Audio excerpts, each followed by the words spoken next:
Assalamualaikum warahmatullahi wabarakatuh. Perkenalkan, nama saya Wilda Dwi Oktavianti dari Universitas Muhammadiyah Gresik, jurusan akuntansi. Di sini saya akan mempresentasikan hasil paper saya yang berjudul Pengaruh Investasi Pemasaran dan Inovasi Terhadap Nilai Perusahaan.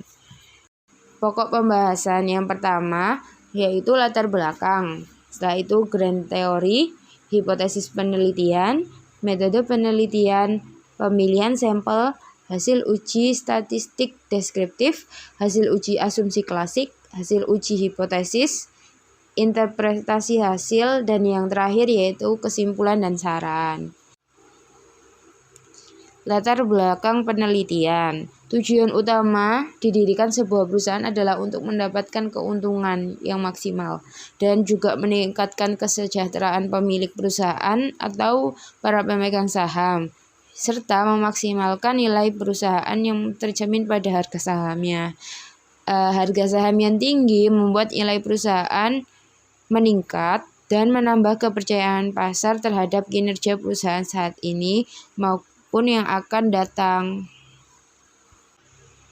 Perusahaan juga memerlukan sebuah terobosan baru, yaitu untuk melakukan optimalisasi terhadap nilai perusahaan itu sehingga para investor tertarik untuk menanamkan modal. Salah satunya yaitu dengan melakukan investasi dalam kegiatan pemasaran melalui kegiatan promosi maupun media iklan yang dapat menambah nilai perusahaan. Selain itu juga perusahaan dapat melakukan sebuah inovasi atau terobosan baru agar para investor dapat berlomba-lomba untuk menanamkan modal kepada perusahaan.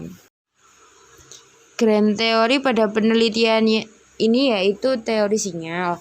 Teori sinyal menyatakan bahwa perusahaan secara sengaja mengirimkan sinyal ke pasar sehingga diharapkan pasar akan bereaksi dan memberikan dampak atas harga saham perusahaan. Jika perusahaan dapat menyampaikan sinyal dengan baik pada pasar, maka harga sahamnya akan diperkirakan naik. Sebaliknya, jika perusahaan membawa sinyal yang buruk, maka harga saham perusahaan dapat mengalami penurunan. Hipotesis pada penelitian ini yang pertama yaitu investasi pemasaran berpengaruh terhadap nilai perusahaan. Yang kedua yaitu inovasi berpengaruh terhadap nilai perusahaan. Metode penelitian.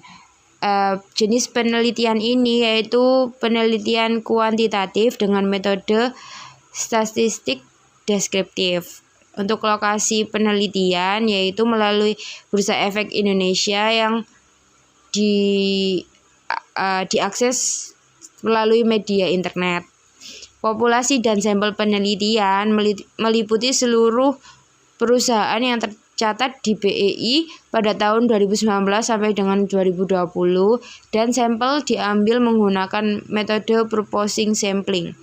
Untuk jenis data yaitu data dokumenter yang bersumber dari data sekunder dengan teknik pengambilan data secara dokumentasi. Pemilihan sampel yaitu terdapat beberapa kriteria. Yang pertama, perusahaan sektor manufaktur yang terdaftar di BEI pada tahun 2019 sampai dengan 2020 terdapat 183 perusahaan. Perusahaan yang tidak menerbitkan laporan keuangannya selama periode penelitian di www.idx.com yaitu terdapat 6 perusahaan, dan perusahaan yang mengalami kerugian secara berturut-turut selama periode penelitian terdapat 53 perusahaan, serta perusahaan yang tidak memiliki data yang berkaitan dengan variabel yang digunakan dalam penelitian terdapat 69 perusahaan. Setelah kriteria sampel tersebut dijabarkan, hanya terdapat 55 perusahaan yang memenuhi kriteria.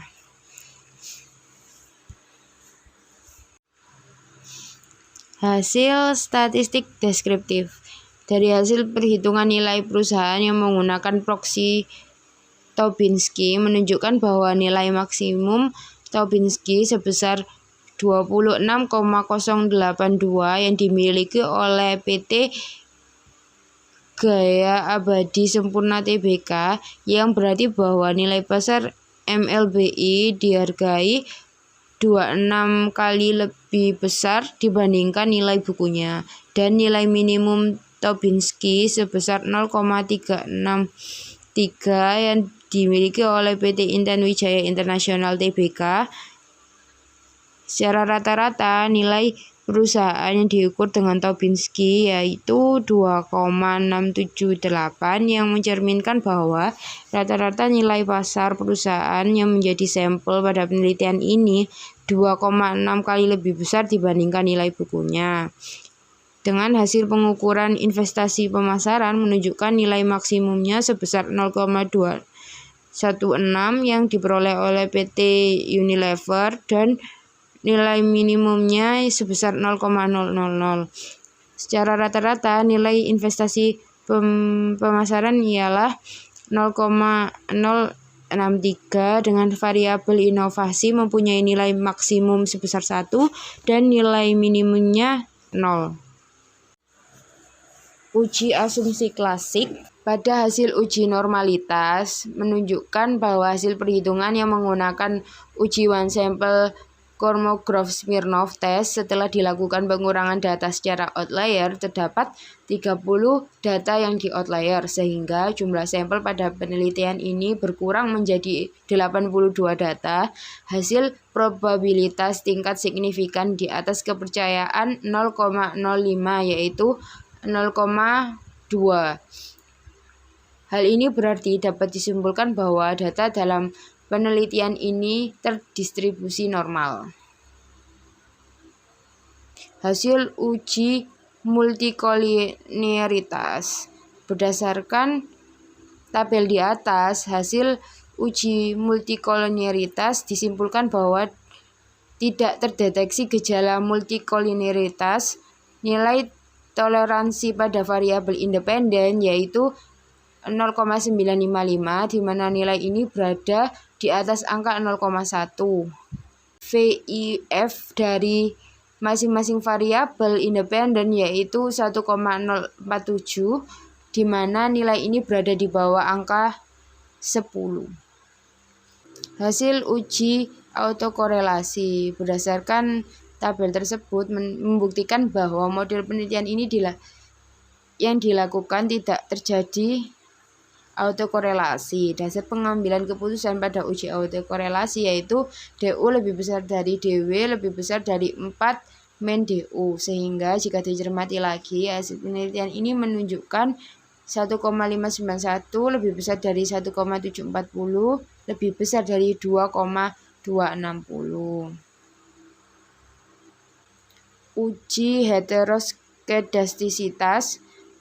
Berdasarkan hasilnya yaitu dapat disimpulkan data ini bebas dari gejala heteroskedastisitas karena nilai signifikansinya berada di atas 0,05.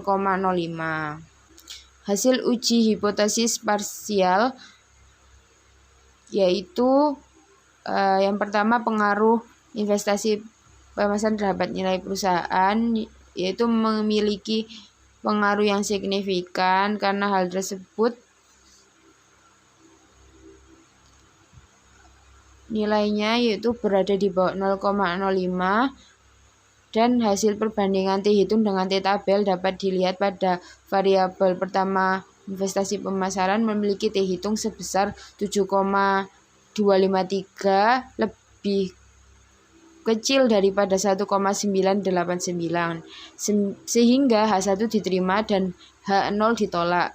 Untuk pengaruh inovasi terhadap nilai perusahaan, inovasi ini tidak mempunyai pengaruh yang signifikan karena nilai signifikansinya di atas 0,05 yaitu 0,8, sehingga H2 ditolak dan H0 diterima. Hasil uji F diperoleh nilai signifikansi sebesar 0,000, di mana hal tersebut di bawah 0,05 yang berarti bahwa investasi pemasaran dan inovasi berpengaruh secara simultan terhadap nilai perusahaan. Uji korelasi. Berdasarkan hasil tersebut, investasi pemasaran mempunyai nilai signifikan sebesar 0,0. Hal tersebut berarti di bawah 0,05 yang menunjukkan bahwa terdapat indikasi yang signifikan. Koefisien korelasi menghasilkan angka sebesar 0,6 menunjukkan bahwa terdapat hubungan positif yang kuat antara investasi pemasaran dengan nilai perusahaan. Artinya, jika nilai investasi bertambah, maka nilai perusahaan akan bertambah, sedangkan nilai inovasi yaitu sebesar 0,9 yang menunjukkan bahwa tidak terdapat korelasi yang signifikan. Uji koefisien determinan. Diketahui bahwa nilai R-square-nya yaitu 0,3 yang berarti investasi pemasaran dan inovasi mempengaruhi variabel nilai perusahaan sebesar 9,8%. Sementara itu sisanya yaitu 60,2% dipengaruhi oleh variabel lain di luar penelitian ini. Interpretasi hasil. Yang hipotesis pertama yaitu investasi pemasaran berpengaruh terhadap nilai perusahaan. Hasil penelitian sejalan dengan penelitian yang dilakukan oleh Kim and Jo, Mouza, Ryu dan kawan-kawan, dan selaras dengan teori sinyal yang menyatakan bahwa pengeluaran untuk investasi memberikan sinyal yang positif untuk pertumbuhan dan prospek perusahaan yang dapat meningkatkan harga saham sehingga menambah nilai perusahaan. Untuk hipotesis kedua yaitu inovasi tidak berpengaruh terhadap nilai perusahaan. Hasil penelitian ini mendukung penelitian Usman dan kawan-kawan yang menyatakan bahwa inovasi tidak mempengaruhi nilai perusahaan jika suatu negara mengalami ketertinggalan dalam melakukan kegiatan research and development. Kesimpulan dan saran. Kesimpulannya yaitu yang pertama, variabel investasi pemasaran memiliki pengaruh positif signifikan terhadap nilai perusahaan. Hal ini mengidentifikasikan bahwa setiap kenaikan investasi pemasaran akan menyebabkan kenaikan nilai perusahaan. Untuk variabel inovasi memiliki pengaruh negatif terhadap nilai perusahaan yang didukung dengan penelitian Murhadi yang membuktikan bahwa R&D tidak mempengaruhi tingkat keuntungan dan nilai perusahaan, sebab pengaruh R&D membutuhkan waktu jangka panjang untuk merasakan manfaatnya. Sarannya, bagi perusahaan, hendaknya perusahaan melakukan analisa lebih jauh mengenai proses dan dampak dari investasi pemasaran.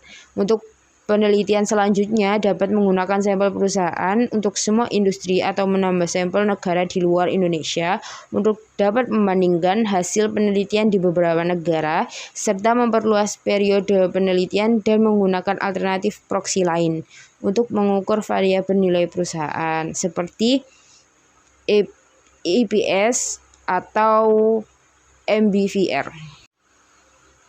Terima kasih. Wassalamualaikum warahmatullahi wabarakatuh.